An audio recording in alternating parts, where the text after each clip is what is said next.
guys and girls, Dave from Destination Offroad and welcome to Garage Days. Now if you've seen us on social media you would have known that we bought a new Challenger, which is correct directly here. Okay, so this is Chantel's ride.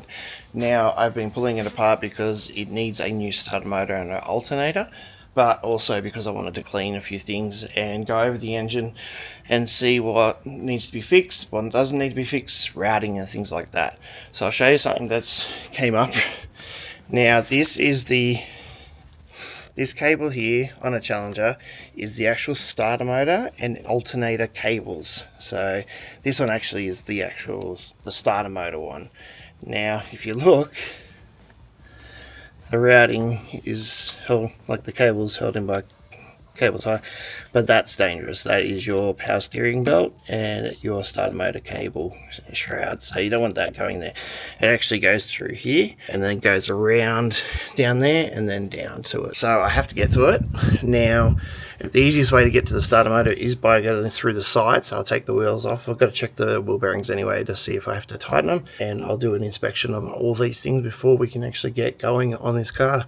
Now the radiator has come in and a few other parts, so let's get into it and we'll get it done.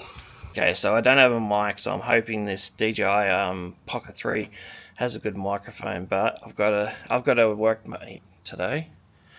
Chantel on her car. Hello. So she's already gone under and put the stands on under and jacked the car up. So it's time to take the wheels off. These are 16-inch wheels, 265 75 16. They have the 21 millimeter nut. So I'll get her to get the ratchet gun, get a 21 mil socket, and she'll take off her wheels. But first we would need to check the ball joints and the bearings. So let's get into it. With these, easiest way to check a ball joint or your bearings is just grab the bottom, and this is what a mechanic does when they're doing the rego check. They'll sit there and do this and see how you got movement. Mm-hmm. It's a little bit of movement. Yeah. So that's what I want you to do on the other one. Oh, here we go. So what I want you to do is just to sit down between put the tire between your legs, grab the bottom and then grab the top, and all you're going to do is just check it. See if you can do this. On the other one? Yeah, and then tie rods. There's no movement. Both Chantel and Ryan will be learning. No, put both feet either side. Both legs either side. Yep. Grab top, grab bottom, and see if you can move it. Yeah, so they both need adjusting, which is fine anyway because they're coming off. And we'll go from there. Hey? Yeah, just do that. It doesn't look like it has too much movement. It's just easy to move when the tyres are in the air, so we've got to take both tyres off and get into it. The right way? I don't know. Check it. Maybe check it how. Stop. Okay.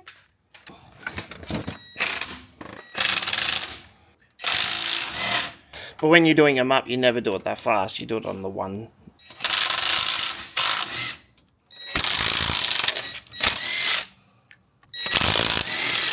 Alright, so what you're going to do now is you're going to slide the wheel off. Yep. Just pull it off. Yep, bring it over. Yep.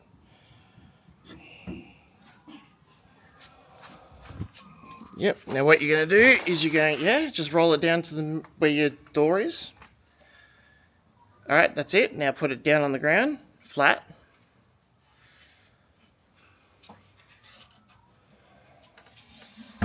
Yep. Now grab your bowl of nuts. Pop it on top. And put it on top of it. And then push the car underneath, push the tyre underneath the car. It also offers like another safety measure if the stands actually fail. There you go. Now we've got to get another bowl. And grab your gun. Go to the other side. And go to the other side and do it again. So I'm still trying to figure out how to get the starter motor out. It looks like I'm going to have to take the white pipe off where the V6, the two exhaust manifolds combine into one to go into the exhaust, so I might take that off. It'll give me so much more room to get into it.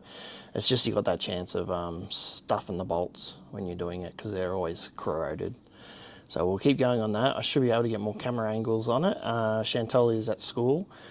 She was supposed to go to Raging Waters, but since the Bondi accident happened, or the terrorist attack happened, they've cancelled that, so they're staying safe on the other side of the mountain. So yeah, we'll just continue on, and I think I'm stealing Ryan's Tough Dog shocks and his heavy duty torsion bars, because this has standard torsion bars and it has a winch and a steel winch bull bar. So technically you're supposed to have heavy duty torsion bars and the shocks, I think they're Pettis shocks, but they look very low. They're lower than Ryan's actually, so it looks weird with the height at the back and then the lower at the front. So I'm going to get them raised up. We'll get it wheel aligned for her before she starts driving it again.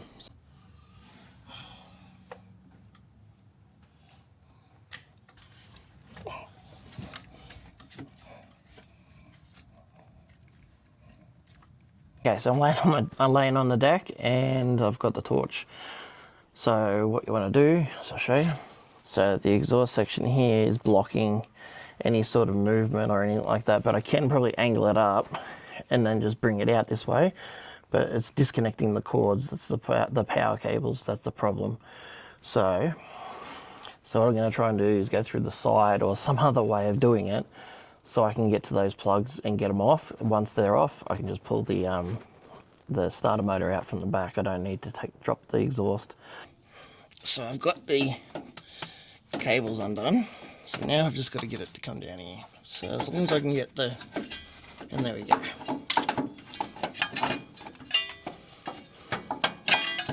If I took the torsion bars off, that'd be even better, but I am taking the torsion bars off later, soon.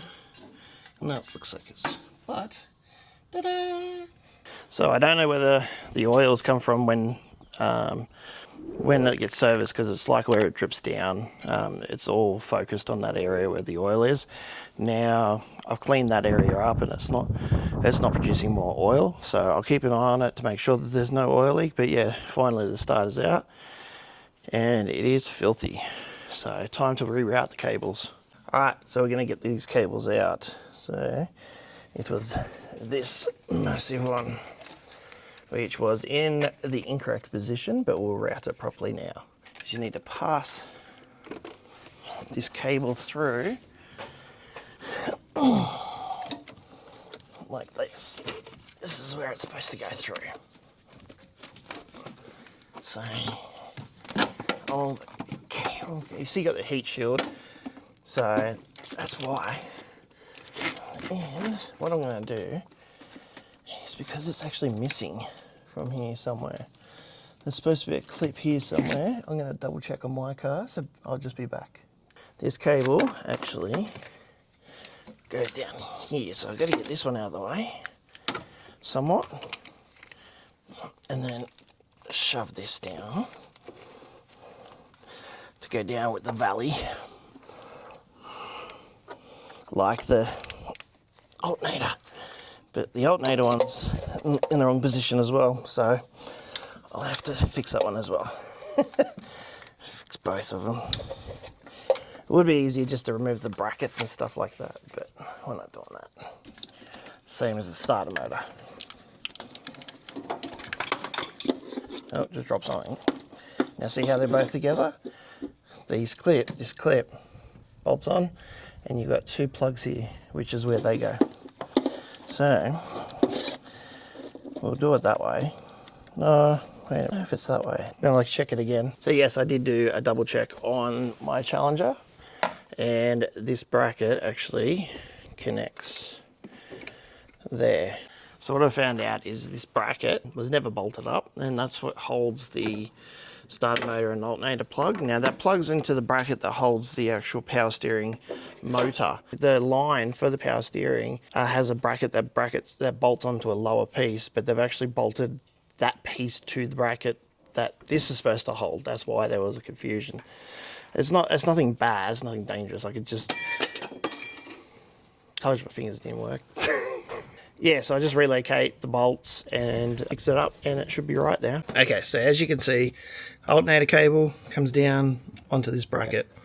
That's the starter motor cable, comes through the opposite side, goes down and clips into there. Now you just have to run this cable, the alternator, the starter motor cable, through underneath the engine mount, and then the alternator, as usual, it just goes there. So otherwise, yeah, just more cleaning and put back together. I've bought a new viscous clutch fan, so I've got to wait for that to turn up. So in the meantime, I'll get all this put in. The radiator has to come out, so the new one's over there in the box, and away we go.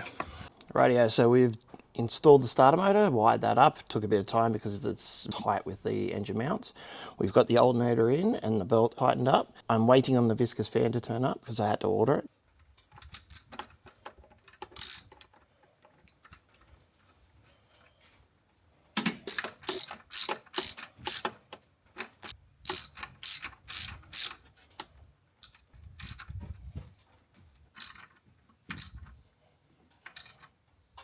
Rightio, back at it with Snowy. I've nicknamed it Snowy. Anyway, so I've got some rust converter.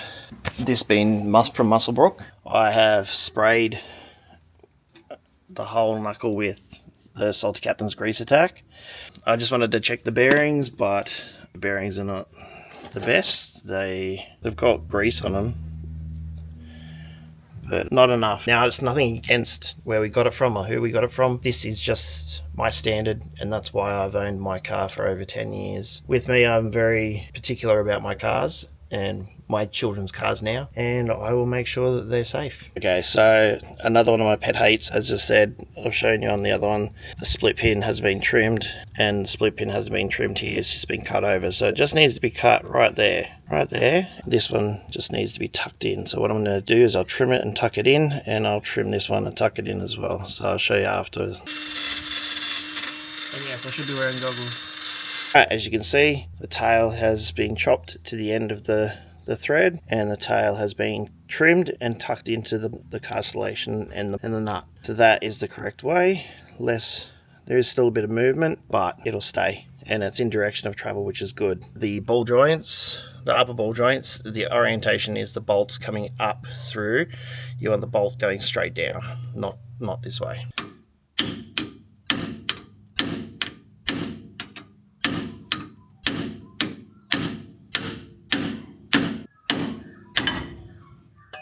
It works. These are pretty filthy underneath here. Got this pretty cleaned up, but there was some corrosion on it, so I've got it off, and I'm just going to get some rust converter that I got from Repco and give it a couple of sprays just where I can see surface corrosion. I've already scraped it off with the wire wheel. So what I'll do is I'll probably clean this a little bit more, remove this shock, and then I might go back down to Super Cheap Maybe and pick up some of the satin black that I usually use on my car when I'm touching up impacts on the bull bars and the rock sliders.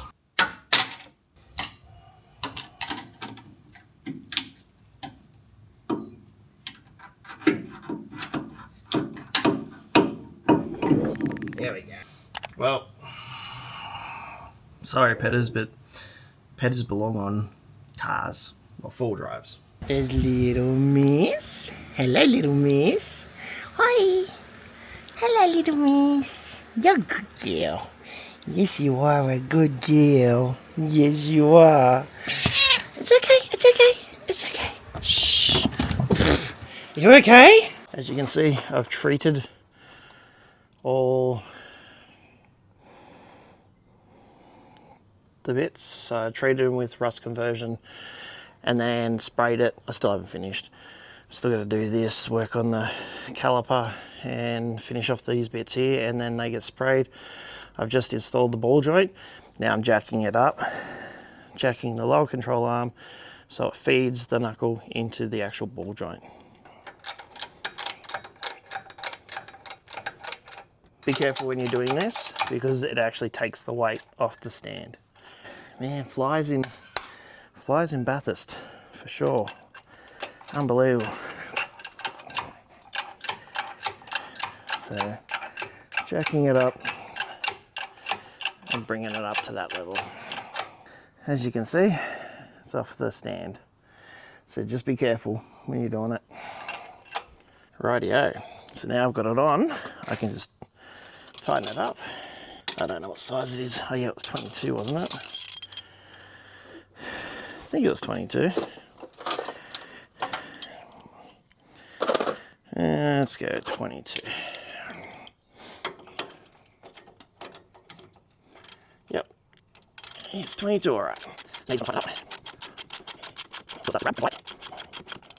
Now what you want to do, so as you can see in here, you've got the threads starting to stick out. So threads stick out, but the hole has to line up with this castellation. So I've got a thread out. I usually go about 2 threads and then the castellation. And confirm with your split pin, the shitty crappy one they supply you with, and it goes through completely. As you said, the head of the split pin goes in there, comes out there, and all you do is just trim the tails and bend them around like normal. Okay, so as you can see, nice and clean. Everything's been cleaned, wire brushed, rust converter, and then the satin black. So that's all done. Still got to do the caliper. The Tough Dogs foam cells are in and installed, and I'll be doing, and I'll have to move over to the next one soon, but I've just cleaned up the hub. I've been cleaning up the rotor. Next is the bearings, so I'll just give them a clean, and then once they're clean I'll repack them. I will show you how to repack them. Most people would know how to do it. Okay, so I think I'm going to end it there because it's already a long video of just me working on cars. For the next video, you'll see me repacking bearings, finishing off this Challenger, and installing the lift kit for the front end for the heavy duty torsion bars to compensate for the steel winch bull bar and the winch. Anyway, I hope you guys enjoyed this. I hope it gives you a chance to subscribe to the channel because we will be growing and we will be doing a lot more in 26. We've got plans for countless four-wheel driving and camping. Now having 3 Challengers, it's going to make for some decent filming, especially when we go four-wheel driving. So hit that like button. I guarantee you should be subscribing, not just for the discounts and things like that from the companies we use, but also for the content that we're going to be producing. We're going to be producing a lot more, and I'm hoping to collaborate with a few other people around here. So stay tuned for more content, and guys, make your own destination. Cheers. Bye.